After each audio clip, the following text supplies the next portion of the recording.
Mazel morons, welcome back to the Good Guys podcast. I am here with the second most Jewiest of Jews that I've ever met, Ben Soffer. Yes, and the most Jewish of Jews, Phil Rosenthal. Phil, First of all, that's quite an assumption.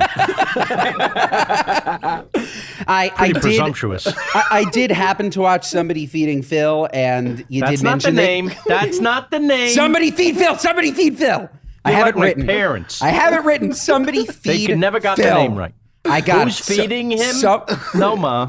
I know, my mother does the same thing. Your son, Matt, it's Max, Mom. He's your Damn grandson. it. Somebody feed Phil where you were the only Jew in Mumbai. So I apologize for taking liberties saying you were Jewy. That said, we have the great Phil Rosenthal, writer, producer, creator of America's favorite sitcom, Everybody Loves Raymond, my personal favorite. I just have to say that I think Josh and I were Frank and Marie. Josh, I don't know who is Frank and who is Marie, but Josh and I are Frank and Marie. Also the creator of Somebody Feed Phil, into its 7th season on Netflix, and the book Somebody Feed Phil, sold wherever you get your books. Phil, how was that? That was pretty good, actually. Awesome At first, intro. I was very angry. Yeah. And now, well, first of all, I was angry because I got directions to the studio, but there was no like SL means Sky Lobby, so I don't know where I'm going. So I'm walking sorry. around asking the people. They have to label things It's Yes. bad. for old Jewish people. Yell at Marshall. No, not just old Jews. No, Gentiles get lost. They do? It's hot. Yeah, it's all over the Jewish group chat. You know, if you leave us alone, we wandered 40 years in the desert. The idea of a Sky Lobby is completely nuts. We were fine with the lobby. I like it in a hotel. Yes. Okay. Have you been to the hotel in Philadelphia, the Four Seasons? Have you been? You go to Philly ever? I love Philly. I have the been to nicest that hotel in hotel. America right now, and I'm not saying this so that they'll give me a free room, although that wouldn't be a terrible idea, Four Seasons. Yes. That Four Seasons Philadelphia is nicer than any hotel in New York. Say more. You go in ground level, and you take an elevator up to the 60th floor, I believe, glass, and all of Philly, appears below you as you're gliding up. It opens up, and there's like such a flower display that you think I guess I am in heaven now. And then the rooms are gorgeous, and they have food right there, and you're right in the middle of everything. I love that hotel. Phil, let me ask you. I love a hotel. The Stoics, Marcus Aurelius, you're familiar. He said that once a year a man should lie in his dog's bed. Why? To remember what it was once like. Will you ever sleep at a Marriott Courtyard where I go when I'm on a trip? Or somewhere that's not the Four Seasons, just to remind you. Let me just say this to Mr. Aurelius. I lied in the dog's bed for the first 30 years of my life. Fair. I'm now sleeping at the Four Seasons Philadelphia. I earned it. I'm old, and I'm going to be comfortable. I'm going to lie down when I fly. I love that. You're speaking Ben's language, right, Ben? The only way, and I have been to that Four Seasons Philadelphia, You have? and it is as described, as advertised, truly stupendous. What the hell is it doing in Philadelphia? I have no idea, but it is beautiful. Don't knock Philly, because I love Philly too. Philly's one of the great food cities now in America. So you love Philly, but you're from New York. We discussed this. Did you root for the Knicks or did you root for the Sixers? Oh, the Knicks, of course. Okay, just making sure. But No, yes, no. Phil, I could don't let sports spoil everything. Yeah. yes. I love everywhere. You can get a great meal now anywhere. Now, Where's the great the best restaurant in Philly right now? Michael Solomon. Sahav is pretty phenomenal. Fiorella from my friend Mark Vetri is pretty phenomenal. Pizza Badia is pretty phenomenal. Watch the Philly episode of our show. Yes. Everybody ton should of watch it and delicious. I'll watch it.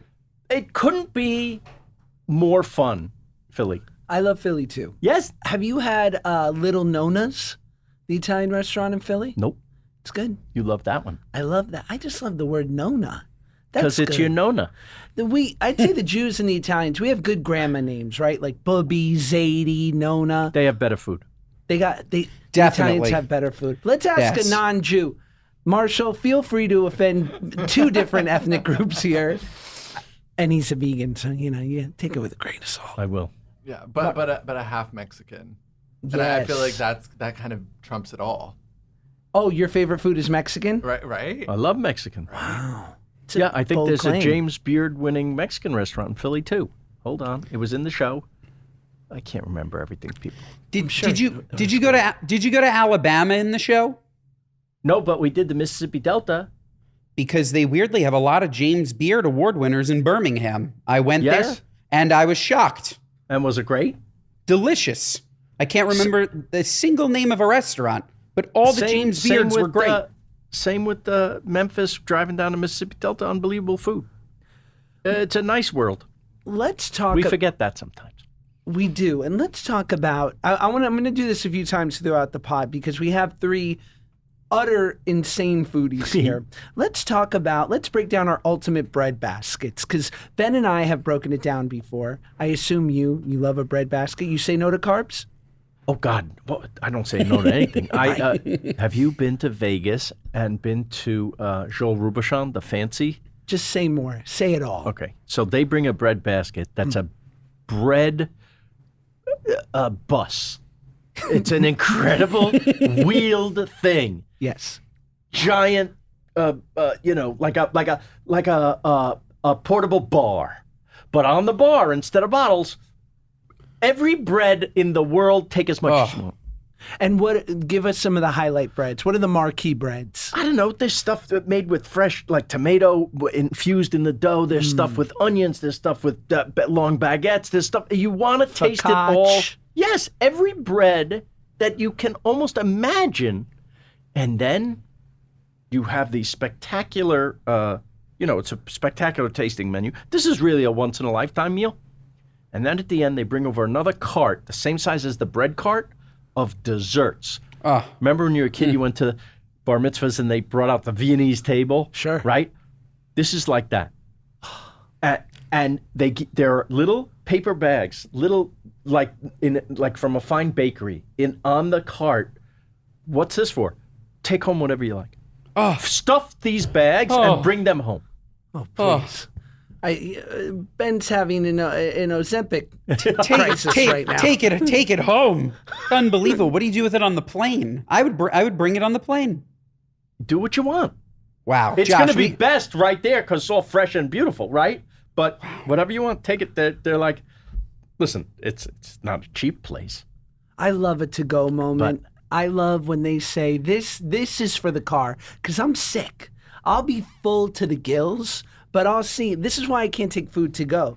Because what happens is on the drive home, we live in California. It could be a 40-minute drive home.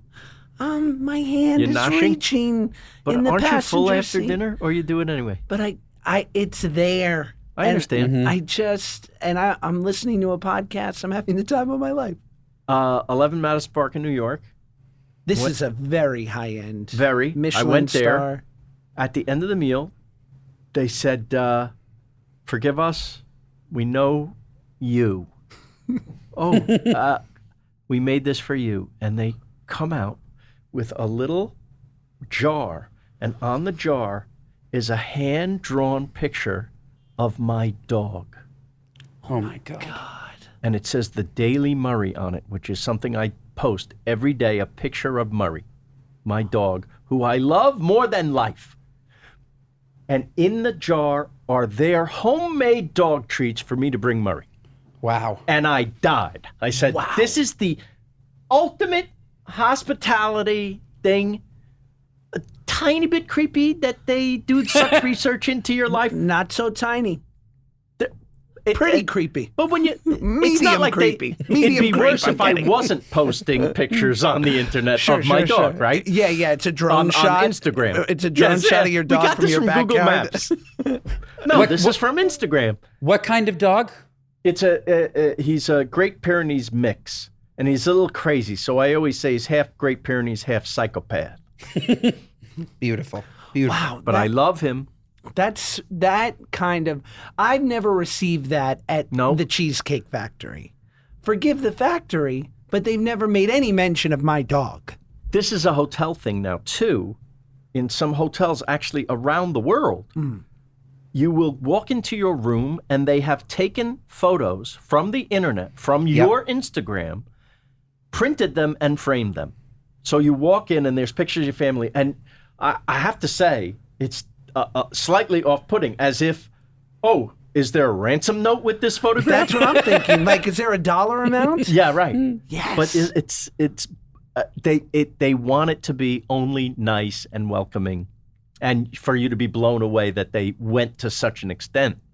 But how can you not also feel, how'd you get that picture? This is my personal, but it can't be that personal because I posted it. Right. Good. It's good to Right. know. Yeah, I'm glad my wife doesn't post any like boudoir photos on Instagram. All of a sudden, I'm looking at her in some sort of negligee. People do. Yeah. No. Listen. Don't put anything out there you don't want to come back to you in some way, whether it's a stupid comment on Twitter or a photo that you don't want to last forever, because it will last forever. This episode of the Good Guys Podcast is brought to you by Hero Bread. I absolutely love grilling burgers during the summer. What's better than that? I actually put a beautiful burger recipe on my Instagram page because, I'm cooking all summer long in my 4th of July series, and I absolutely love Hero Bread's buns. Have you had Hero Bread's buns? If you haven't, you are absolutely missing out, because first and foremost, it tastes unbelievable. I absolutely love the buns. They also have Hawaiian rolls, which are fantastic, but the bread is always so soft, you'd literally never know that it's so much better for you. Just because it's summer doesn't mean you have to cut out all the carb-heavy foods you love. You don't have to. Hero Bread reinvented the bread. I've been telling you this for months.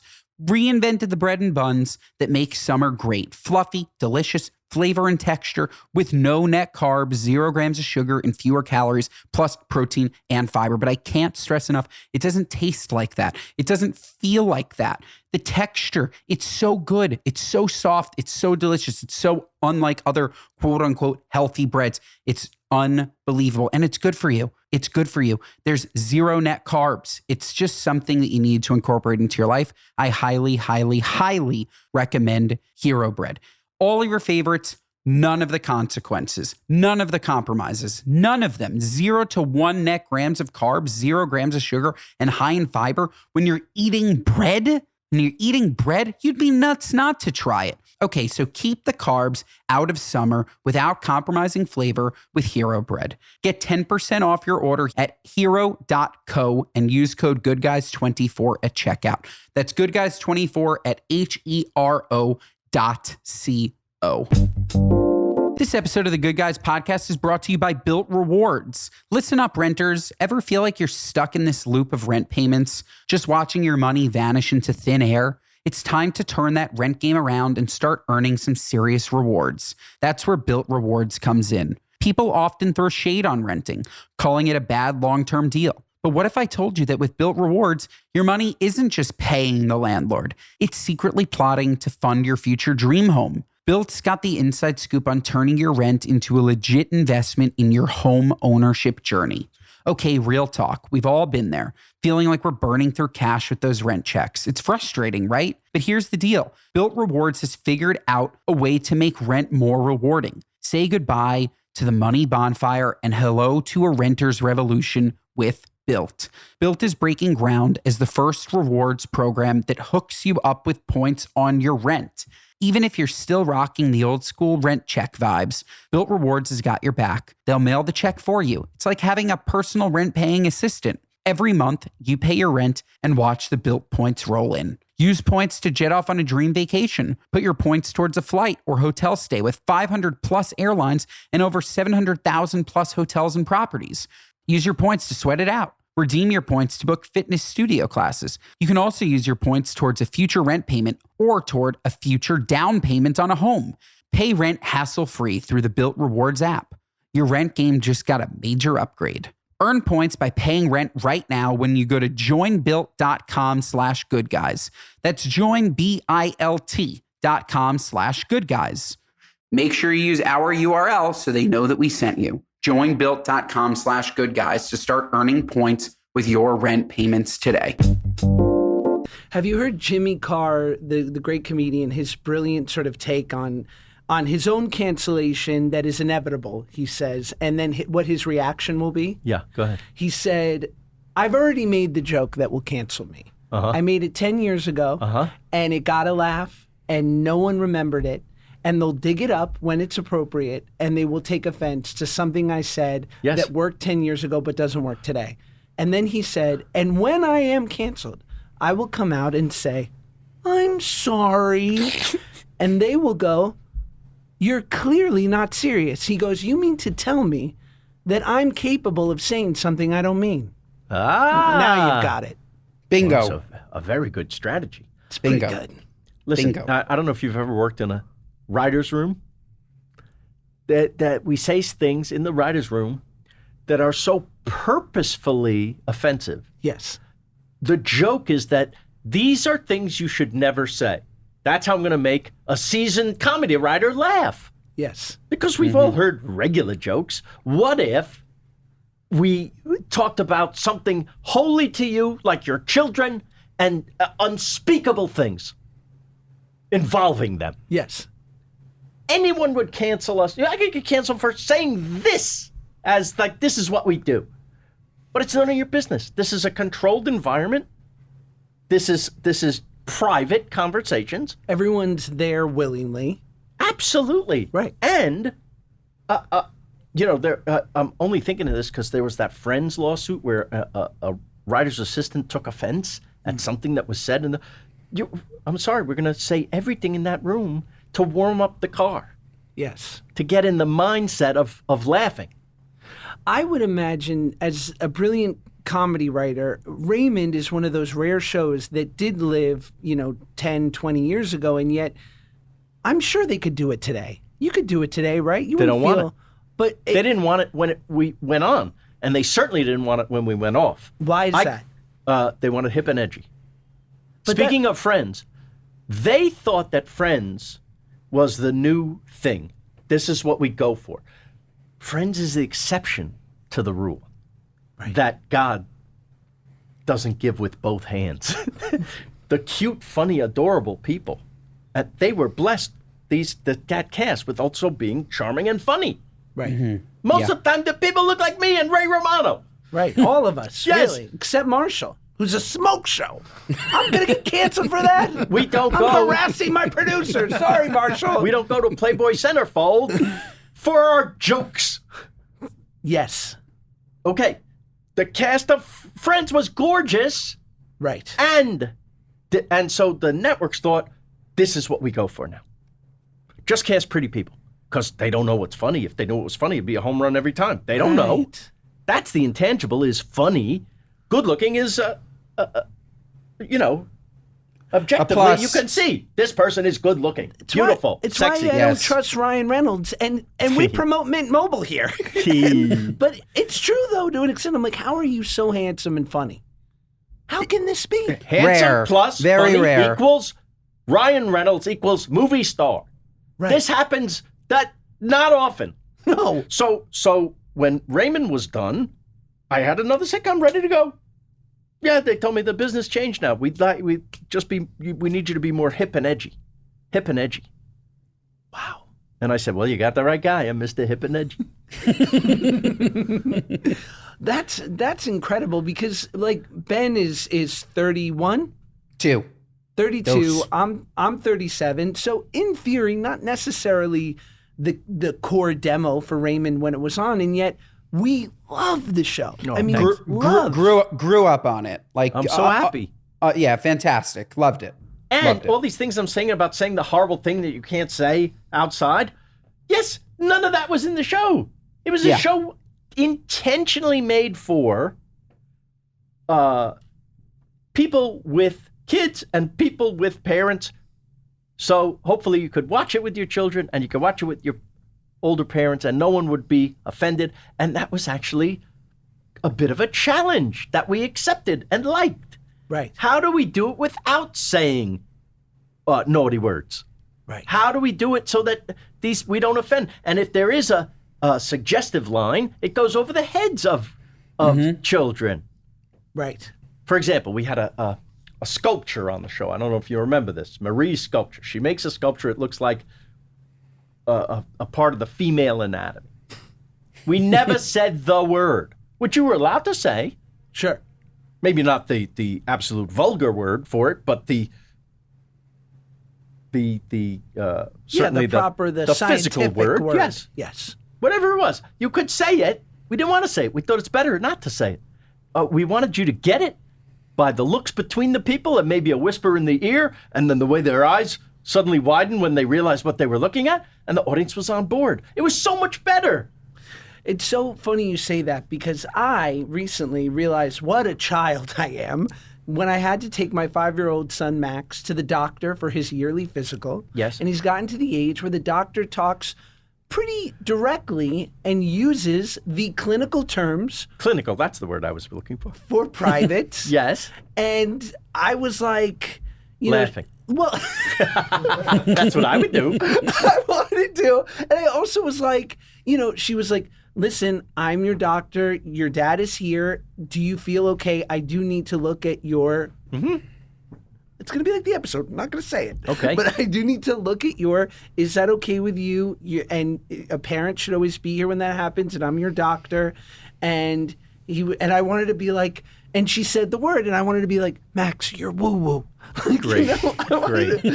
Great. Right? Like your posto, which is Greek for that, which I don't know, my wife has somehow used. She's Irish. But like, I don't know. Used the Greek word? She picked it up. But like, I'm like, is it okay if she looks at your posto? And he knew. He's like, Dad, why are you so emotionally arrested? Hilarious. They're more mature than us. Yeah. I have to tell you a funny, because I just thought of this. That show with the sculpture came from one of our writers. She comes in, she goes, we're bullshitting in the room. We don't want to work, so we always we're just talking about stuff that happened to us, and it turns out that 90% of the time that's a show. Yes. She goes, my mother made me a sculpture in her sculpture class, and I can't have it in my house. I'm like, no. She says, because it looks like a part of the female anatomy. I'm like, really? She goes, I don't know what to do. I said, I know what to do. Let's write that show. Yeah. There's a show in that thing. And so, but it's her mother made her a little one. I said, for TV, it should be a big one. And I knew where my parents live in Rockland County, New York, in front of the courthouse, there's a statue, a big statue that the whole town thinks looks like this. So I call my parents because I want to get a photo of this to show the prop department because we're going to build a replica of this thing. And I call them, and they're eating, and you can hear the plates clinking, the knives and forks on the thing. They're having dinner. And my mother answers the phone. Hi, Philip. I said, hi. Hey, listen, could Dad go down to the courthouse tomorrow and take a picture of the marble sculpture? vagina Of the sculpture? And she says, of course. Max, go down to the courthouse tomorrow. Philip needs you to take a picture of the vagina sculpture. And there's a long pause. And my father says, the what? And she says, the vagina sculpture, Max, at the courthouse, the vagina sculpture. And he says, there's a vagina sculpture at the courthouse? And she says, yes, Max, the vagina sculpture, Max. Everybody calls it the vagina sculpture. Can't you see that that's a vagina, Max? And my father goes, what do I know from vaginas?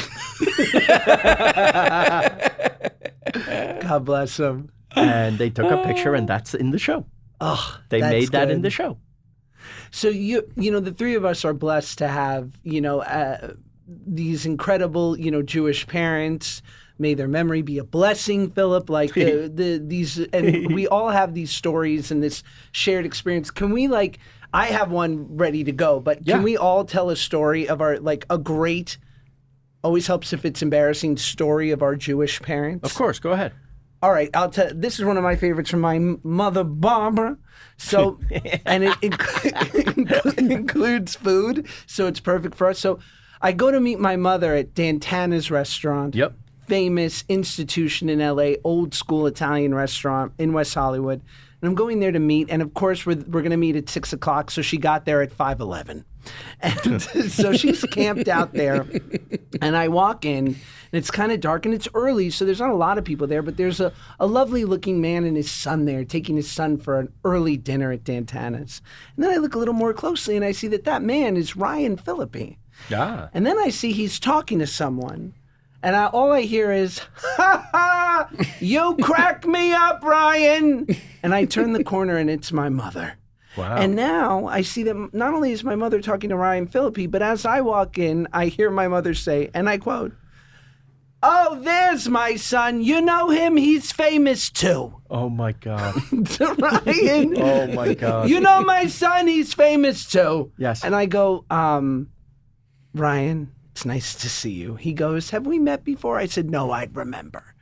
And I left him to eat with his dinner with his beautiful son, and he was very cordial. God. But yeah, that's one of my favorite Barb stories. That's Barb. awesome. This episode of the Good Guys podcast is brought to you by AG1. Now, you guys know I love AG1. I've been taking it religiously for like 6 months. I'm absolutely obsessed with it. Absolutely obsessed with it. It's a foundational nutritional supplement, fills in my gaps every day, and I just feel amazing. I first gave AG1 a try because I heard that it gives you this sustained energy boost, that it's a different feeling than coffee. You don't have these crashes. It's just consistent. And I first tried it for that. I stayed just for overall well-being. I just feel better. In addition to the energy, I feel better every single day. I can't explain it. My gut feels better. My head feels better. My brain fog feels better. AG1 is truly a miracle for me. I absolutely love it. And since drinking AG1 daily, I felt just this permanent wave of energy, but I can fall asleep at night. It's like magic. I absolutely love it. Not only does AG1 deliver my daily dose of vitamins, minerals, pre and probiotics, and more, but it's a powerful, healthy habit that's also powerfully simple. It's just one scoop mixed in water once a day, every day. I drink it in the morning.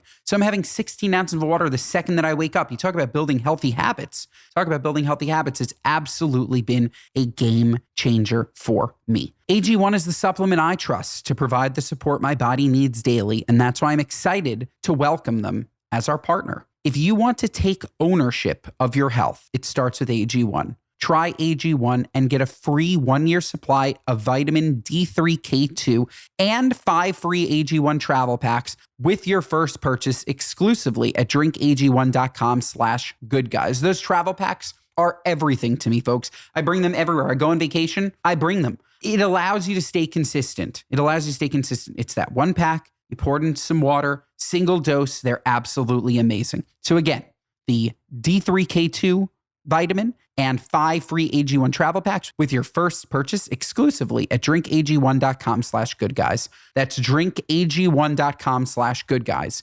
drinkag1.com/goodguys. Check it out. This episode of the Good Guys podcast is brought to you by Etsy. Hey, Good Guys listeners, you know what? The robots have gotten pretty good at what they do, but they can't pour passion into what they make or give an item a human touch.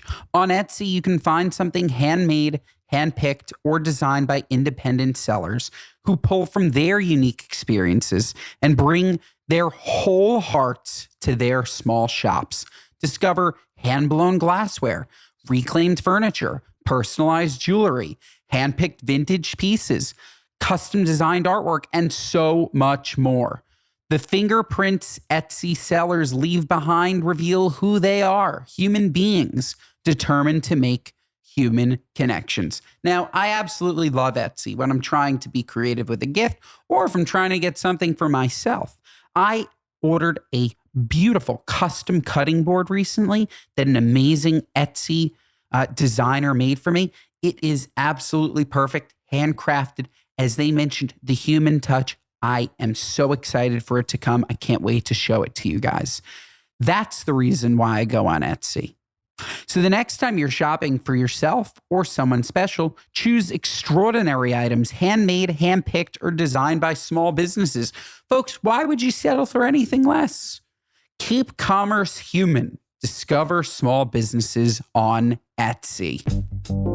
Barb is so good. She's so good. She's still with us. She is. Thank God. Mostly. Nice. Thank God. Mostly. Phil, my dad owns a catering company, so I we're like him surrounded by food. He's Yes. a Jewish kosher caterer. So most people, they get, I don't know, their parents drop something at their door. Maybe it's a card, maybe it's flowers, maybe parents love dropping socks. My dad loves to drop random food at random hours. I get a call last night. Ben, I just left your house. I dropped you a quart of vodka sauce. I said, Dad, thank you so much. I took the vodka sauce, whipped up some pasta, 9 p.m. That's a typical day with my dad. Downstairs, lovely. there's a quart of homemade vodka sauce. So, But that's Benjamin, the doorman, is holding some arrabbiata. But that's very nice. very That's nice. Not embarrassing in any way. That's a beautiful thing. It is. No, not embarrassing. Just beautiful. We could spend 3 more hours on stories. My dad is a character. He's funny. If you've seen Somebody Feed Phil, the first 4 or 5 seasons, he's there. And we Skype with them, and they were great. But he was also one of Frank Barone's friends at the lodge in Raymond. Not only my dad, but Ray's dad. And we put them together in scenes because we figured they deserve each other, these two. Yeah. So we're doing a show where Ray is feeling he doesn't know what he's getting older, he feels, and he doesn't fit in anymore with doing things with his friend. He just doesn't know where to belong. And so he joins his father's lodge. And the joke is that he's getting older by hanging out with these old men, including in the sauna. And the joke is that they start complaining about their aches and pains, and Ray starts also saying, yeah, I have something, on my back, and this and that. Okay. So the end of the scene, you want a joke, and we do it, and it doesn't go great, so now we huddle a little bit for take 2. This is in front of the studio audience. They're sitting there waiting for take 2. What should we do? What should we do? And my father, I'm with the writers over by the monitors, and my father, by the way, all the men in the scene are just wearing a towel. Sure. Okay, with at the waist. And this is typical for a sitcom to punch up jokes, Of course. if they're not working on the day. Something doesn't work, or even if it does work, we might go, do we have an alternate for that now? Maybe we can even top it. Gotcha. So the joke was fine, but we're like, we need to blow the last line of the scene. We want it to be a bigger laugh. So we're greedy, and we start pitching. All of a sudden, my father taps me on the shoulder. First of all, what are you doing here? He should be in the set. Yeah. We're at the monitors. I'm working. What, Dad? What is it? I thought something's wrong. He goes, I think I should have the last line. I said, really? You know, the name of the show is not Everybody Loves Max. Go back over there. He goes, all right. And he goes back over there. And we start pitching, and we give a line to, I guess it was about Peter Boyle. We give him the line. And take 2, it actually did a little worse than the first take. Yeah. So now we're really kind of in it. We want to really, it's a challenge. We want to top this. And we're struggling, and I look over, and my father's in the corner. He's looking at me like, no, I'm right here. Right. I'm right here. And I'm like, I'm ready. So angry at him. He has no respect for what I do and how serious this is. He thinks he'd like to have a joke. So he just tells his son, who happens to have a television show, and puts him in it. Well, he's been sitting there all day, Phil. He hasn't been sitting there that long. In fact, most of the time he's at craft service. Fair. So we're that, and Aaron Shore says, I think I have a line, but I said, yeah, what's the but? He goes, I think it should be for your father. I said, well, we're not giving it to him Right. because that would mean he was right, and we can't have that. Yes. And we struggle some more, and then I say to Aaron, what was that line? And he tells me the line, and I go, God damn it. And I walk over to my father, and he says, yes. I said, all right, here's the line. I'm going to give it to you. Okay. And we go in, and here it is. Ray says, complaining, I got up 3 times last night to pee. And my father says, at least you got up. That's great. And he killed. It's so good. And I said, that was very good, Dad. And he goes, yep, told you. And I wanted to kill him. Oh, of course. But he was brilliant. He had such a way. My mother went on a date in 1954 to a little restaurant in New Jersey that was having amateur night. She went with another fella. She went with a guy. And they had musicians, and they had one kid from the garment center who was a tailor with his father who worked as a tailor for his father, get up and tell old Jewish jokes, because that's what this kid liked to do. And my mother said, I think I like that guy. Love it. So if my dad is not funny on that night, I'm not here. Wow. Crazy. So I owe it all to his sense of humor. So whatever he wants. Similarly, Yes? my grandmother, May Schwartzman, always would tell me as a kid that she almost married a major in the military, but then fell in love with Jack Peckerman, my grandfather, who similarly worked in the schmata business, Yes. the old house dress business, Yes. smoked 10 cigars a day, ate, and was in incredible financial debt. And she always said, I wish I had picked the major. Oh, boy. And I said, Grandma, I'm 8. Yes. This does not feel appropriate to share with a grandchild. And if you pick the major, I'm not here. Yeah. That's right. Ben, should we? I've been begging to ask everyone, and Marshall, please chime in on this, because Marshall's I imagine you like a smoothie, Marshall? Love a smoothie. Of course he loves a smoothie. Well, we're American. So Ben had just mentioned that he had just sucked down a smoothie 30 seconds before we started recording. As we know, the great Hailey Bieber, she has her smoothie at How much is it, by the way? Erewhon. 20. How much is it? I think it's like 17, 18 bucks. Insane. Insane What's for in a this smoothie. thing? Gold? What's No, in it? lion's mane, ashwagandha, anything that you can think is a crock of shit, they're putting into this Erewhon smoothie. Let me For ask the- you for two the things about upcharge. this. Let me ask this, because I've never tried it. I don't think I've ever set foot in an Erewhon, and I've Really? lived here since 1989. You really get their hot bar's excellent. You'll have Okay. to take out a PPP Do you, loan. do, I you, get do, it. you, Excellent. do you know that Erewhon is just nowhere backwards? That I got terri- immediately. How Yeah. terrible is that? I hate it. Okay, Ugh. but listen. Here's my question. Number one, does the smoothie taste good? I've heard it is quite good, You haven't had it but I've heard because you don't have that kind of money. It's Never. It's How about you? It's rather milky. It tastes pretty milky. I think they overdo it on the milk to try to mask all of the random, the chia seeds, the ashwagandha, the lion's mane. It kind of tastes strawberry milky. Okay. It's not bad. The It's not second great. question is, I would put up with that nonsense if I felt something. No, Like, of do you course feel don't. No, demonstratively better? No. You need to have Not so even much. if you use it for a while, you don't feel suddenly your hair and skin are No. glowing. No. You're not having it. You don't There's not wake enough up in line. the morning and you look in the mirror and you're Halle Bieber. Yeah, that would be. I'd settle for Justin Bieber. But if I'm paying $100 for a shake, what is it? It's well, $17. Yeah, it's 17. It's still a lot. And a shake should be how much? $8?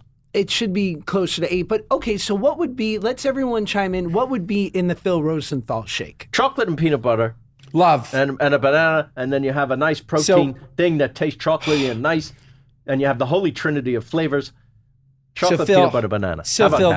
this is and I'll exactly only charge you $25. Love it. this is exactly what I had right before we recorded. But I was Yes. lamenting to Josh and Marshall before you came that I got my smoothie and they said, "I'm so sorry, sir, we're out of straws." So I took the smoothie and I had to drink it, and Chug. it wasn't incredibly viscous. It was actually rather thin. So I drank the whole thing, and by the time I was at the bottom, I was like, "Oh, Jesus Christ, I'm so goddamn full because of all Yes. the protein and the peanut butter and the chocolate. It's meant to be sucked down slowly, thick through a straw." Yeah. So it is a delicious combination that you mentioned, but I would caution that you should drink it slowly and recognize how full you are, because by the end, you could be too full like me. I think I'm with you, which is why I think I could count on one hand the number of smoothies I've had in my life. Yeah. Oh, I'm not wasting my belly on stuff like this. If I smoothie know, averse. Yes. not averse. I just Anti-smoothie. no. I guess if I'm in a rush and I can't have a meal, but Yes. wouldn't you rather have a slice of pizza? Yes. That's what Sure. I just did. Yes. For lunch. Yes. What I went to from where? Apollonia. Oh, Do you know that's Apollonia? Sure, on Wilshire. Square size. My friend, not to drop names, but do you know who Adam Perry Lang is? Barbecue He's man. one of the, if not the barbecue master in these United States. He drove to meet me for lunch. He requested this. An hour from Palos Verdes He drove so he could have Apollonia. Wow. And when Justin, the guy, the genius who is the creator and owner of Apollonia, saw Adam, we got a pizza omakase. Wow. A one of a kind. Slight different slices, right? Because they make a beautiful New York style. That's great. They have a vodka sauce that you would kill someone over. They have the square Detroit slices. So I think we had 4 slices of these things, each cut in half, so we could taste them all. And they're amazing how good they are. We are in a pizza renaissance in this city right now. I could name 20 places that I put up against any pizza anywhere, including New York. Shut up, everybody. Ben? Wow. Them's his fighting words. Go, Ben! Unleash! And Unleash, Ben! I'm from New York, and I love New York pizza. I did a whole segment on it in the New York episode. This is one of the loves of my life. It's my favorite food is pizza. Yes. But right now, my hand to God, and if you don't know these places, when you come, I'm going to take you both, just to see your face. Okay, I'm in. I'm There's just no saying. snobbery. New York has some pretty fantastic pizza, though. I'm not disagreeing. I'm just saying that at the moment, LA's hot on pizza. right up there. Wow. We gotta go. We gotta go. my Josh, smoothie- Josh, where did you take me when I came? What lunch place did we go to with that chicken salad? That was pretty Jones good. on 3rd. Of course. Delish. There's not pizza, but An institution. but No, a just saying- beautiful, you're saying modern deli. Yes. Very good. Love that big salad bowl, the metal. It's People the need to definition use of more a metal. California deli. Yeah, Is exactly Jones on right. 3rd. Yes. Because you think you're in a Nancy Myers film, Right. but then there's influencers there. And good food. Yeah. and Yeah, I really don't good. care about any of that stuff. I'm here for the food. Neither do I, Yes. but we're in LA. Yes. Marshall, I know you're a smoothie man as a vegan, a lot of supplementing. What would you have? Like iron and B12 has to be in there. If it's Sure. a vegan smoothie. No, it's going to be mango and pineapple. That's the best nice. combo. Tropical. But this is what I get this at. I get this at Whole Foods. Tropical. I pack a lot of that spinach and kale in there, so it turns green, but you don't taste it at all. And you're just getting a lot of those nutrients in. But yeah, and then my first instinct was also to add tequila, but I think that's just In your smoothie. a blended margarita. I think you're right. But yeah. And then I drive to the next place and I say, can you put rum in this one? Yeah. And then I drive to the next place and I say, Do you have this in a to-go container? because I'm healthy, I'm having smoothies. Ben, by the way, also has a wonderful canned spritz company, canned wine company called Spritz Society. Very good. You might, you drink a little. I'll get you some. I'll get you some. We should also, Josh, maybe when I come, we all cook. Phil, I'm a lovely, lovely chef cook. We I had no idea. I We can't could cook at all. We I could don't cook at all. People say I could cook you something. No, but you eat. Eating is better than cooking. This episode of the Good Guys Podcast is brought to you by Robody. Now, I haven't been shy about talking about GLP-1s, okay? My entire life I've been on a diet. My entire life I've tried keto this, Atkins that, all this stuff. I've tried all of it. These GLP-1s totally changed my life. It completely changed my life. It's something that if I can't recommend something enough. If you have a weight problem and if you're looking to lose weight, these GLP-1s are absolutely amazing. I absolutely love them. And honestly, I think that they could change your life too. Ro provides access to the most popular weight loss shots on the market. The Robody program pairs a weekly shot, this is what's so important, with healthy lifestyle changes so you can lose 15 to 20% of your weight in a year on average and actually keep it off. You're building healthy habits. By losing weight, you're able to have energy at the gym. You're able to go the extra mile. It's so hard to go in the gym without having any weight loss first. Pairing the shots with a program is really the only way to do it. Over 200,000 people have already chosen Ro to help them lose weight. Robody program members have support throughout the process. Ro's partner handles all of the insurance paperwork to get medication covered. If eligible for medication, patients have access to their provider on demand for any questions.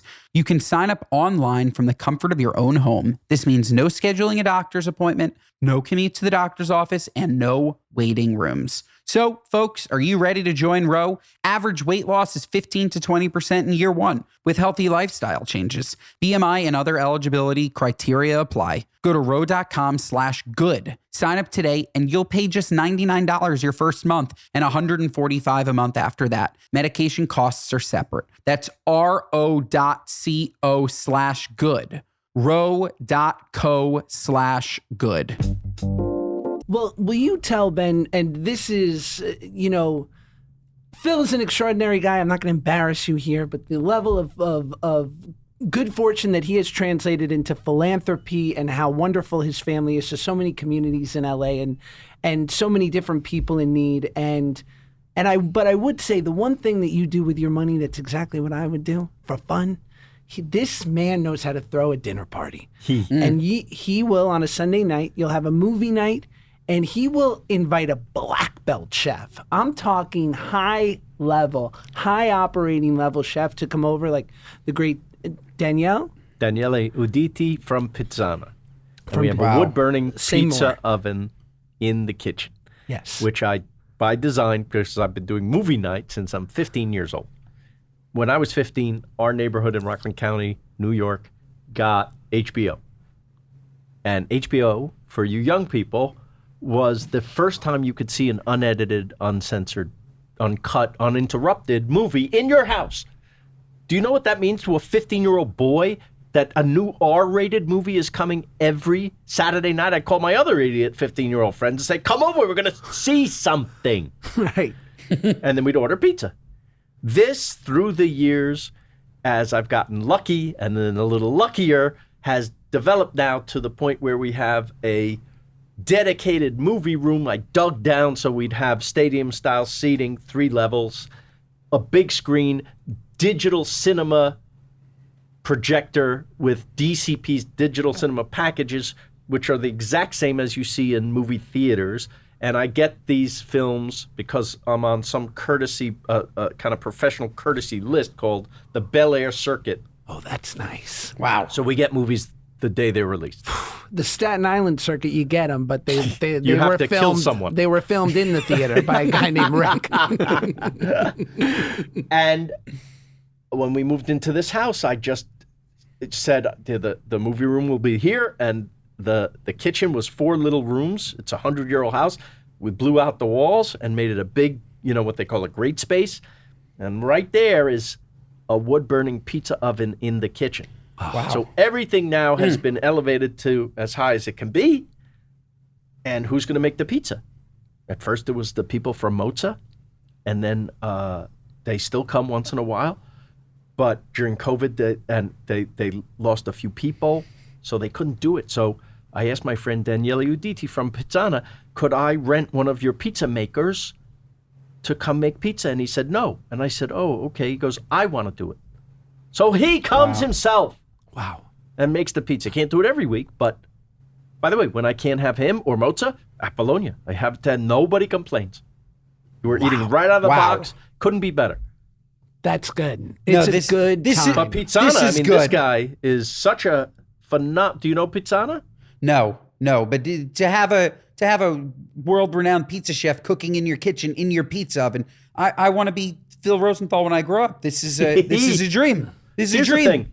So people, we all prioritize different things, right? Yes.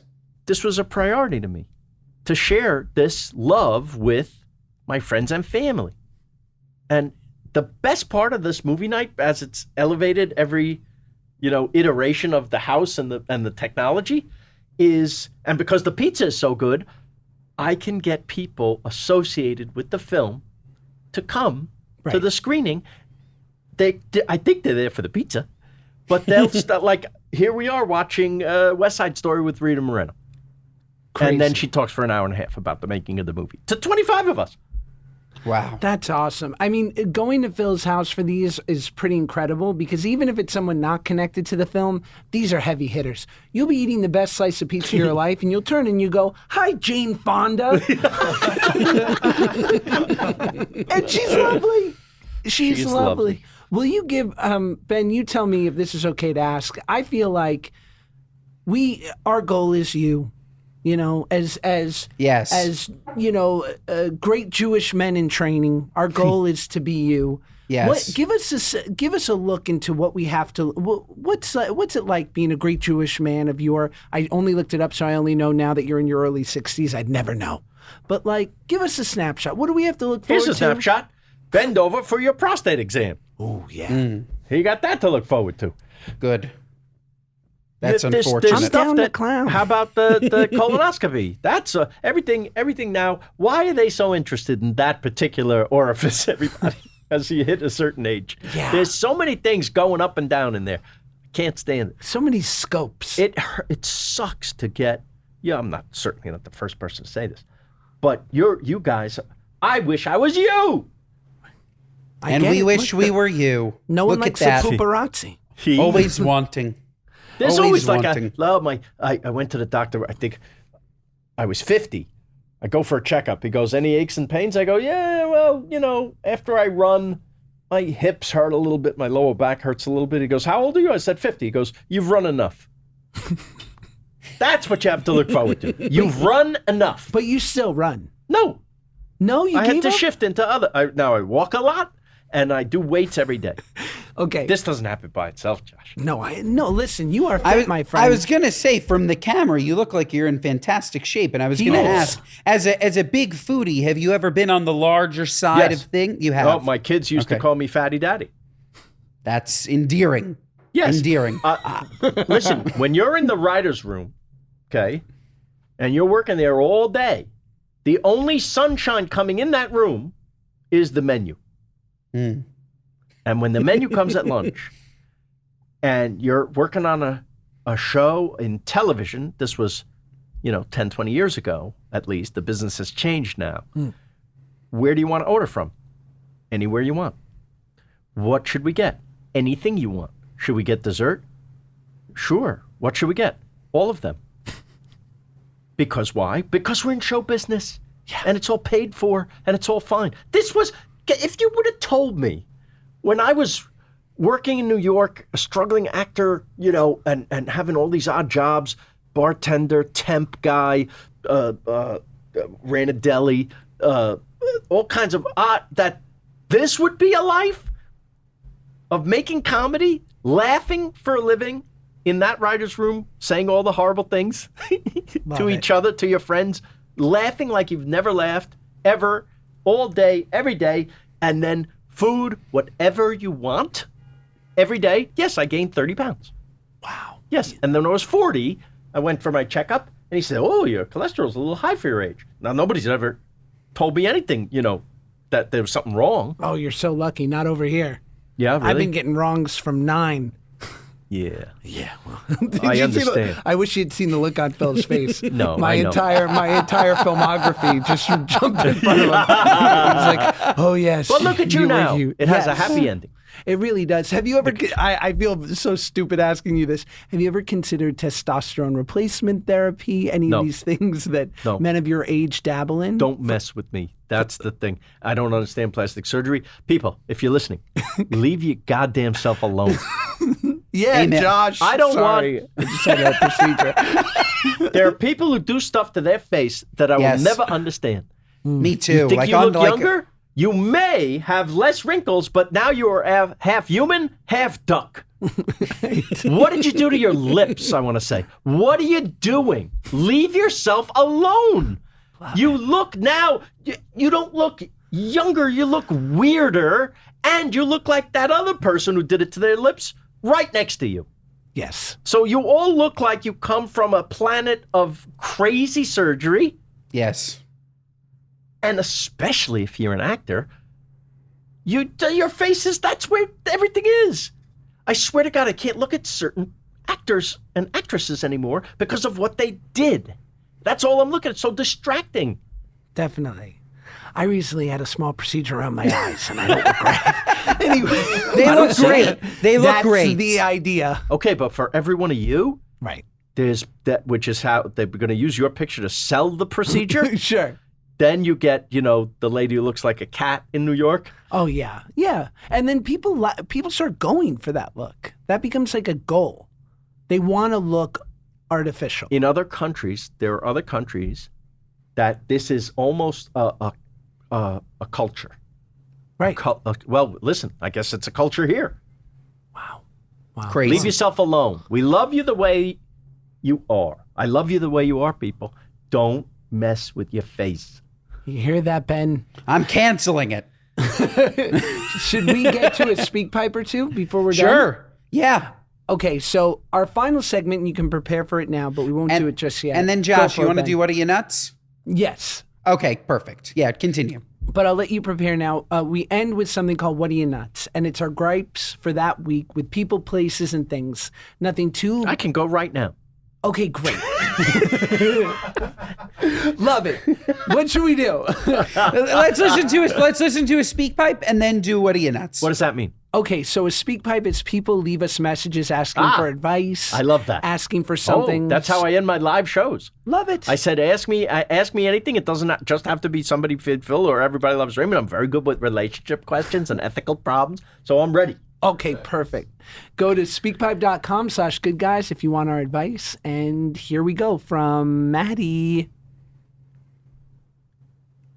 I'm not good at this, Phil. You'll learn this about me. What do you mean, the technology? The technology. And now another episode of Jews and Technology. Hey, Ben and Josh. More on Maddie speaking. I have a quandary that I was hoping you guys would give your thoughts about.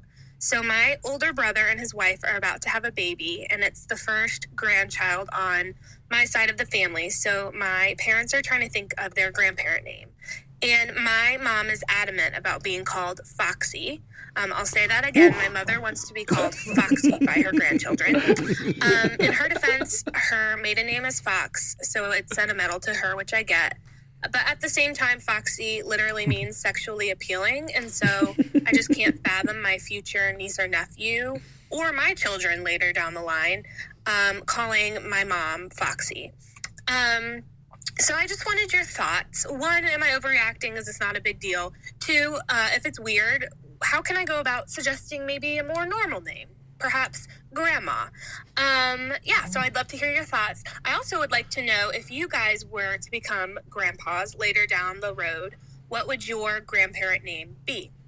The podcast is the best. It gets me through the day. You guys rock. Bye. Wow. Foxy. First Tonight. of all, when I'm a grandpa, I want to be called Ryan Gosling by my kids and my grandkids. Yeah. I want to be called Phil Rosenthal. That's me. Foxy's nuts. I'm sorry. That's it. It is a little nuts, but it's also a little funny and would be cute. Especially if her name was Fox, then you have a reason. It's not like, it's for public consumption. It's around the house. Call her whatever she wants. But you do leave the house. Yes. It's kind of cute, a little kid saying, Foxy. It is cute. I think it's cute. No, it's not like, hey, sugar tits, come over here. It's Foxy. The thing is, you also can't tell her what to do. Like, she's the grandma. She wants to be called Foxy. Call her Foxy. Don't recommend names. Here's how it's going to be. Here's what will solve everything. The kid may come up with their own thing. Yeah, that's what happened with my kids. What do they call your? So like my sugar mother-in-law. Don't listen to this, Stacy. So her name is Mima, which is hilarious because that's like a Southern thing. Mima. Mima. Yeah, she couldn't be anything further from a Mima, but now she's embraced it and it's perfect because that was what my son Max. Where did he get that from? He just started saying Mima, like Mima. And you can't argue with it. And my mother was one who said, I have a name. I want to be Grandma Babe. And that stuck. Okay. So now it's Grandma Babe and Mima. I love it. Good. I think on Raymond, we had Marie, the Doris Roberts character, when confronted with the other, with Deborah's mother and the kids there. Oh, she would say, oh, look, it's Connecticut grandma and regular grandma. She wanted to name. She wanted to be real grandma. Right, yes. right. Oh, I love that. Whatever. So what do you, Ben, Foxy? Love. I'm in. I've been convinced. By the way, also, if Barb is Grandma Babe, Grandma Babe and Foxy are the same thing. Babe, Foxy, they're cute, they're nice, True. they're fun. I'm in. It's cute. Okay, Marshall. Team Fox. Team Foxy it is. Hi guys, my name is Kat. I'm calling in from Windsor, Ontario, or speaking in from Windsor, Ontario, close to the border of the United States. I am a dedicated moron, if you will, who fans are the is looking morons. for some advice specifically from some married folk. And since you guys give such advice with comedic value, I felt I could reach out. Recently went on a walk with my partner of 8 years, who is an amazing, amazing, amazing bagpipe player. I'll throw that in there for fun. Went on a walk with him. He was very insistent on going a certain direction. We get there. There's Edison bulbs. There's flowers. There's roses. There's a sign that says, "Will you marry me?" I assume this is for me. I am mistaken when he says, "What idiot, spends $500 on roses and then leaves it in the park unattended?" And so I learned it was not for me.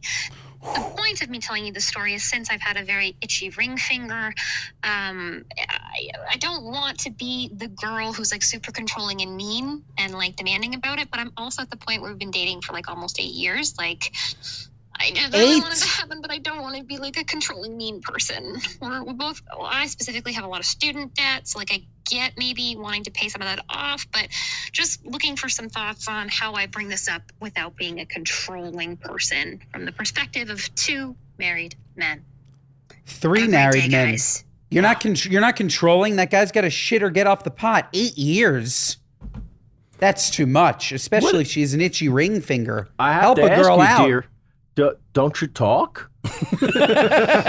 I mean, aren't you allowed to have the conversation without being controlling or mean? Right. You're Yeah. allowed to say, "Sweetheart, it's been 8 years. Can you tell me what you're thinking?" Sure. Because what I'm thinking is, it feels like, by the way, 8 years, whether you know it or not, you are married. That's right. So Yeah. something's with him, and maybe he just needs a tiny little, I'm not saying a push, but at least a conversation. I Agreed. think that's fair. But it's basically an episode. I mean, you could have stolen that, right? Easy. Yeah. Listen, but They even, think they're getting proposed to. It's for someone else. Who would spend I remember $500? Monica said to me, we've been going out for a few years, this is, I've made an investment in time here. Wow. And I was like, "Oh, really? I'm an investment." I was quite offended. Yeah, you're like an IRA. I don't know what your financial situation is, and I don't know his. He may feel as I did, and for me it was 3 or 4 years before I proposed. I felt like, and times are different now. This is going back 35 years. I felt like I didn't really have a steady job, and I wasn't ready. I felt like I needed to be able to take care of myself before I could even take care of someone else. Sure. Not that she couldn't take care of herself, but I felt like I needed some solidity in my life financially before I started down the marriage, children, house road. Does that make sense? Sure. So maybe, he just hasn't found himself yet. That's I'm good sorry that advice. was so serious an answer. No, No, that's great. It's we good. get serious. Yes. we Yeah. do. We do. This is a serious Do you matter. have a different idea? No, I think that's right. I do think that she needs to talk to him. I think 8 years is far too long. I think that she should have said to him in the moment when he made fun of the $500 engagement, Yeah. I really would have loved that. Give him that hint then. And if somebody She wants has to to get take out. some of the responsibility, though, because 8 years to not say anything. Right. The Yes. guy's figuring, I guess this is all right, this arrangement, because she's never said anything, and I'm fine. He's obviously fine with it. All I know is I've never been more sure that 2 people are not Jewish. 100% these people are not Jewish. There is Because no at a certain point at year 6, her mother gets on the phone. and kills him. It's What are you doing? Not How lasting that dare long. you? Wasting the best years of her life. So Childbearing years. those hips have a timer on them. Okay, so let's get into our What Are You Nuts moment of the week. Ben, do you want to start? Sure. Phil, like you, I'm a dog lover. Oh. We King Charles Cavaliers, our beautiful breed. We recently lost our son, Theo, in December. Very sad. But we have a beautiful puppy, Romeo, 6 months old. Beautiful, beautiful boy. Walking him on the street. And there's something about, I think it's the King Charles breed, that when somebody else is a King Charles Cavalier owner, they feel it necessary to walk up to you, tell them that they also own a King Charles Cavalier, and ask if they can pick up your dog, hold them, and give them kisses. And this is enough. This is my dog. This isn't your dog. So I'm here to say, what are you nuts? I'm sorry. I know that you feel a certain way about my dog because you also have the same breed. That said, it happened to me 7 times today alone. This is my dog. I'm walking my dog on the streets.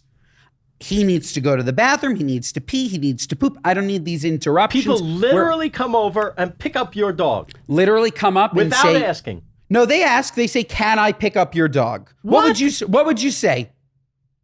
Oh my God! He's afraid of heights.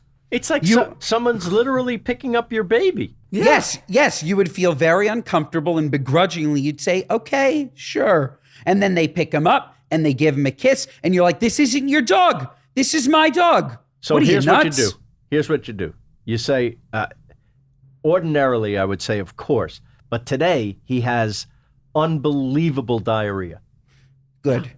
That's good. Yes, that's I like good. that. I like that too.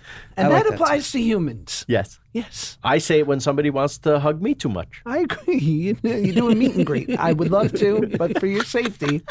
My Woody and Nuts moment is I go to the gym every day and everyone who works there is lovely, but there are these people that check you in.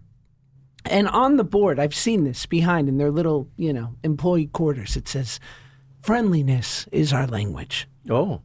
Well, apparently, not everyone's proficient in friendly. Yes. But it's not that. There's just this one person, and that's the only distinguishing mark I'm going to give them. They're a person. They're alive. They're a human being. They just have this look on their face every single time. And now I'm such a people-pleasing, child actor, broken human. I walk in there. At this point, I've gotten so many scowls that I walk in going, I'm trying to get a smile out of them. Hello, my baby. I'm begging them. You want to hear a Drake and Josh line? What do we need? And she just will not give me a smile. She's not in the mood.